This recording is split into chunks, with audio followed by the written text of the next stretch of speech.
تازه خبر امریکا څنګه د افغان ځواکونو لپاره قطر کې دفتر خلاصوي. تازه امریکایانو د افغان ځواکونو په اړه څه ویلي دي، جزئیات په ویډیو کې وګورئ او چینل سبسکرایب کړئ.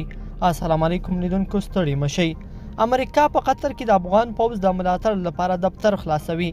د امریکا د دفاع وزارت ویان جان کربي له بګرام هوایي ډګر د ټولو امریکایي ځواکونو د وتلو خبره تایید کړې ده او زیاتوي چې د افغان ځواکونو د مشورې او ملاتړ به ماموریت به دوام کوي.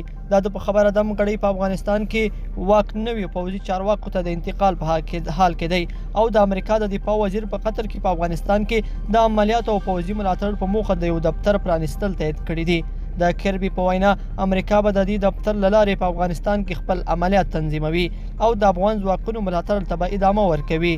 جان کربي همداراز ټینګار کړی چې طالبان باید جګړې پای ته ورسوي او د سولې لار خپله کړي.